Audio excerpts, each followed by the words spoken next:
नगरपालिकेच्या रणसंग्रामात बीडमध्ये मोठी चुरस निर्माण झाली। शिवसेना, भाजप, राष्ट्रवादी, एमआयएम, शिवसंग्राम आणि काकू नाना आघाडी अशा 6 जणांमध्ये सामना रंगणार आहे। पाहूयात या संदर्भातला हा ग्राउंड रिपोर्ट। बीड नगरपालिकेत गेल्या 40 वर्षांपासून क्षीरसागरांची सत्ता आहे। मात्र यावेळी भारतभूषण क्षीरसागर आणि रवींद्र क्षीरसागर या भावात वाद झाल्याने कलह निर्माण झाला। रवींद्र क्षीरसागर यांनी राष्ट्रवादीचे जिल्हाध्यक्ष भारतभूषण क्षीरसागर विरुद्ध काकू नाना आघाडी उघडली आहे। 30 वर्षांपासून नगरपालिकेत सुरू असलेला एककलमी कारभार दूर करण्यासाठी आणि नगरसेवकांना त्यांच्या अधिकारांची जाणीव करून देण्यासाठी निवडणुकीत उभं असल्याचं रवींद्र क्षीरसागर यांनी सांगितलं। 30 वर्षामध्ये जर खरंच काम मनातून केलं असलं तर बीडमध्ये असं एकही असं म्हणजे वेळ सांगण्यासारखं काम राहिलं नसतं की बाबा हे काम राहिलं म्हणून। इथं काम करायचं नाही, फक्त घोषणा करायच्या।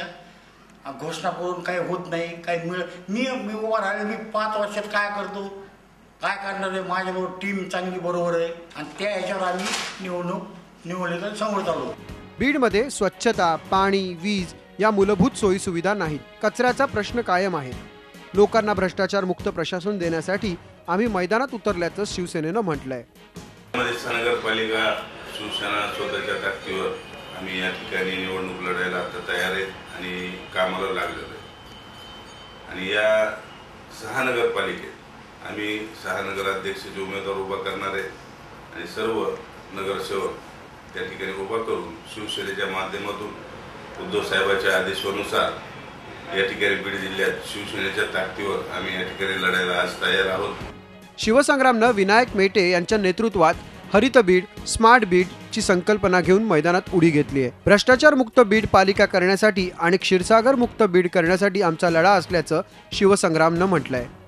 या सगळ्या परिवर्तनाच्या दृष्टीनं नगराध्यक्षाचा उमेदवार म्हणून मी पूर्व नगरपालिकेचा कारभारी आहे, पूर्वी काही काळ नगराध्यक्ष म्हणून आणि लोकांच्या कल्पनेला साजेसं नगरसेवक म्हणून अशा पद्धतीचं काम केल्याचं पूर्व अनुभवाच्या माध्यमातून मला ही उमेदवारी दिलेली आहे आणि माझ्यासोबत पक्षाच्या सर्व विभागामध्ये नगरसेवक पदाचे उमेदवार देऊन आम्ही या परिवर्तनाच्या अनुषंगाने काम करण्यासाठी ही नगरपालिका लढवू। केंद्र आणि राज्य सरकारच्या माध्यमातून विकास करण्यासाठी आम्ही मैदानात आलो आहोत असा हिशोब जनता विचारेल असा विश्वास भाजपने व्यक्त केलाय।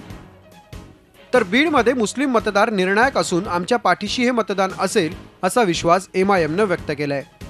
बीड नगरपालिकेची निवडणूक ही प्रथमतःच all India Majlis Ittehadul Muslimeen barrister Asaduddin Owaisi साहेब यांच्या नेतृत्वाखाली लढण्याचा निर्णय घेतलेला आहे। निर्णय यासाठी घेतलेला आहे की बीड शहरात जवळपास दलित मुस्लिमांची संख्या निम्म्यापेक्षा जास्त आहे। बीड नगरपालिकेत 25 प्रभाग असून 25 नगरसेवक निवडून द्यायचे आहेत। 2.5 ते 3 लाख लोकसंख्या असणाऱ्या शहरात मुस्लिम आणि ब्राह्मण मतदान निर्णायक आहेत। क्षीरसागर यांची एक हाती 40 वर्षांची सत्ता यावेळी उलटून टाकण्यासाठी सेना, भाजप, शिवसंग्रामनं तसंच एमआयएमनं सगळी ताकद पणाला लावली आहे। 2 भावातील वाद नगरपालिकेची सत्ता घालवणार की भाजप सेनेतील वाद पुन्हा एकदा क्षीरसागरांना तारणार हे लवकरच स्पष्ट होईल। लक्ष्मीकांत रुईकर, झी मीडिया, बीड। झी 24 तास रहा एक पाऊल पुढे।